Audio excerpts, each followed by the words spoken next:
হয়তো তুমি ভুলে গেছো পুরনো সব কথা, অনেক রকম আনন্দ আর ছোটখাটো ব্যথা।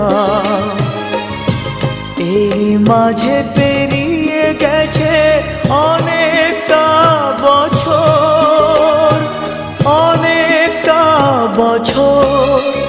আমি কেমন করে নেব তোমার খবর?